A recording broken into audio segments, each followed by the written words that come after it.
What are today's top talent leaders doing to be different? That's the question we set out to answer at the Recruiting Innovation Summit. For 2 days, we podcasted live at the Chatterworks booth to ask the question, what are you doing different? This is the Talent Shift.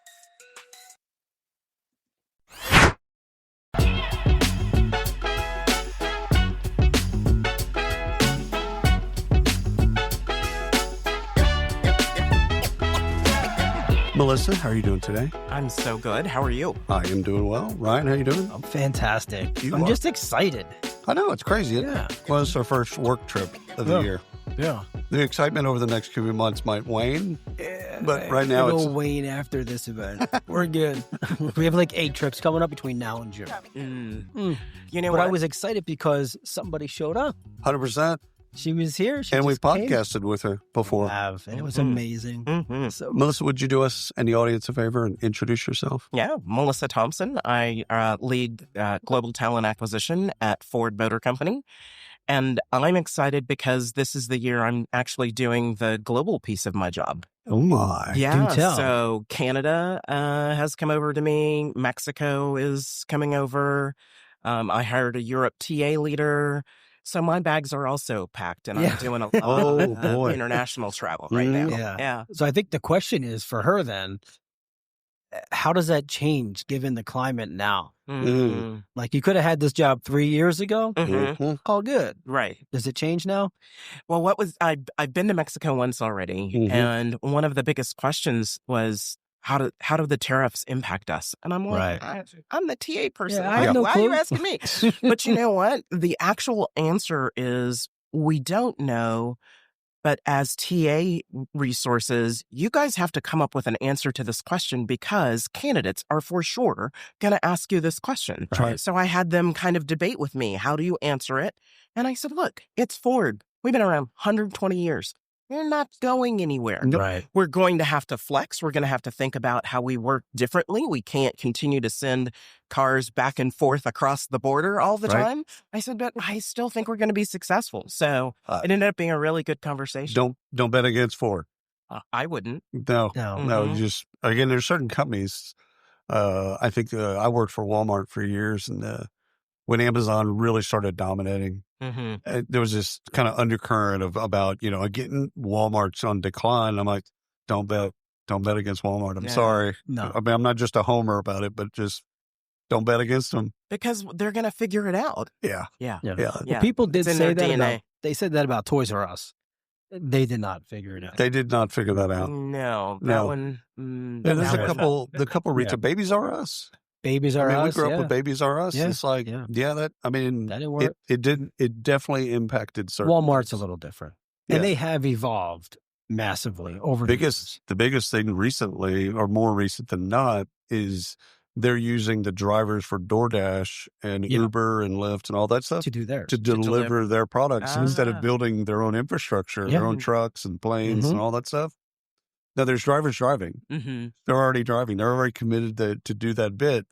Just turn on the Walmart app. Yeah, it's I- a smart overlay. Yeah, I love that I can order something from, I have options. I can go to Amazon or I can go to Walmart. I can Yeah. go here and I can get it the same day Yeah. within hours. Yeah. Mhm. They cover 93% of the United States and in their drivers, Mm-hmm. right? And you get it the same day. Yeah. So you don't have to think about when you're going to get it. You will get it that day. Yeah. Yeah. So Do we really need it the same day? No. And if I need it the same day, can't We I just don't. get in the car and go get it myself? 100%. Good. Just saying. 100%. And Yeah. it does 100%. feel good to Yeah. sit there and be like, boop, boop, boop. Yeah. And it shows up. Yeah.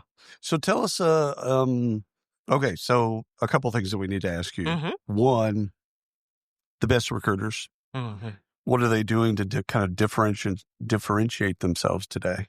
You know what's interesting for us is we've started asking recruiters to get more involved in process and more involved as I do this global takeover. So when I say get more involved in process, we still have a lot of process that's broken. 100%. And I don't think that us as the TA leadership team should sit in a back room and decide how the process issue gets Right. solved, right? So we're pulling different recruiters in, and not to the point where it craters their ability to still do recruiting, but it ends up being sort of an addition and a fun piece of their job where they get to think with a different part of their brain. Right. It's so fun fun to see them get so engaged and really think about this. And then with the Mexico piece, it's both in terms of getting recruiters involved in helping the Mexico recruiters understand what good looks like, Right. But also helping them with their process, because Mexico in their process journey is where we were 3 years ago.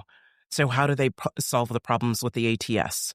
How do they fix the way the onboarding journey works? How do they make sure that hiring managers understand the CRISP model and the SLAs? Because they were complaining to me, like, managers don't read all the resumes that I send them. And I'm like, wait, you're making my eye twitch.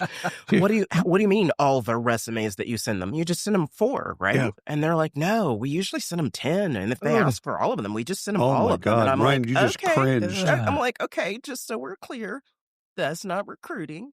We're not doing that anymore. I said, so here's the thing I want you to say. That's not recruiting. I'm like, that's not recruiting. The hiring manager's doing all the recruiting. You sent them all the resumes and said, tell me what you like, right? Yeah. So I said, could you change your process so that there's a calibration step, which is literally in the CRISP model that says, let's look at these 4 together. Let's get it either in person or get on a Teams call and look at them. And I don't want them to just tell you, yes, I like it. No, I don't like it. You need the specifics, because that's how you get to the end game.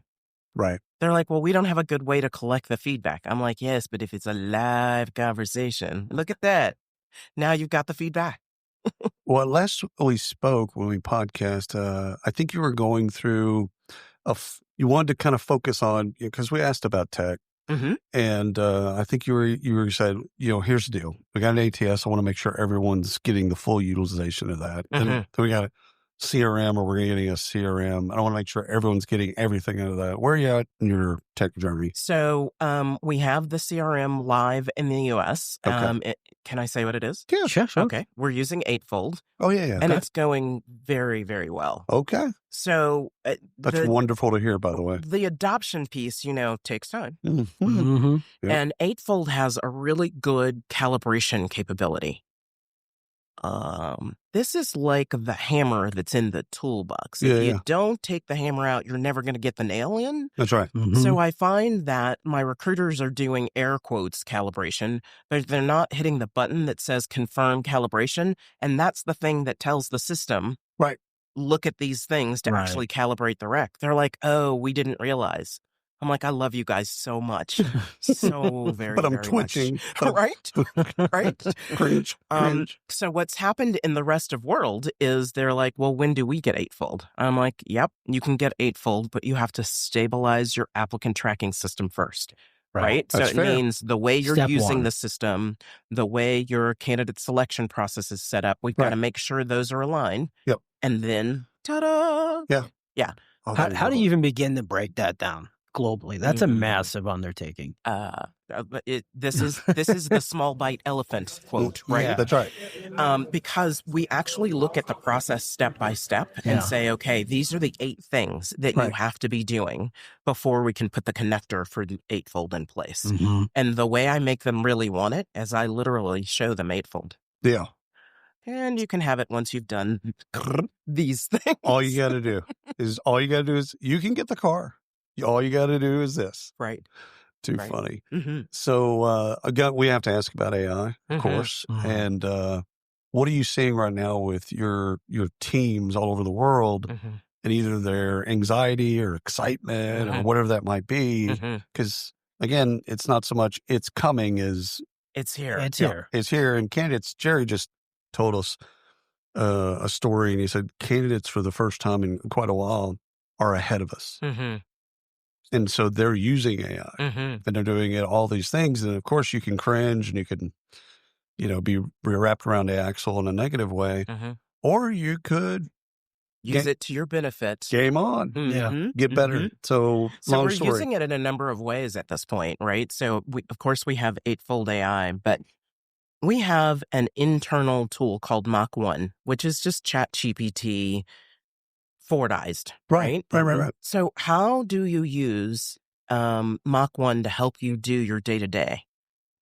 Does it rewrite your in-mail so that it's more engaging? Can you go into it, throw in the job description and say, okay, this hiring manager has 4 interviewers. And oh, by the way, we want to make sure we cover these competencies. I'm loading the forward behavioral competencies. Right. And I want to make sure we cover these skills. Each of these 4 interviewers should get 4 questions. Boom, tell me what you got. And now you have an interview guide, right? So I'm trying to encourage my recruiters to understand that AI is not yet coming from your job, but if you're not using AI, the recruiter that is coming for your job. Right. Right. And that's a great way to put it, I think. AI is not coming for the job. But if you're not using it, you're not taking the time to learn, you're not putting the effort in, we're not going to need you. Right. You're a horse and buggy person. Right. Yeah, there could be another recruiter that takes your spot. Yes. But we don't need you. Because we're talking about cars. Right. I got the car right. Yeah, you get that? I got that. Yeah, I got Somebody comes by you in a Ford and you're still on your horse and buggy. That Mach-E. Yeah. I can't imagine back then being on a horse and all of a sudden someone buzzing by and then thinking to myself, I'm either really excited, like, oh my, I want one of those. Who do I have to kill? Or really scared. Terrified. No, they had the same conversations. They had These cars are going to take over the world. Right. No, if you're a horse and buggy salesperson, you probably didn't like that time period. Yeah. That was not a Were there horse and buggy salespeople? Oh yeah. All around the world. For sure. Yeah. They had shops. I thought they just made them and... No, they had just like dealerships. Just like car dealerships. So interesting. Last question. You came to Recruiting Innovation Summit,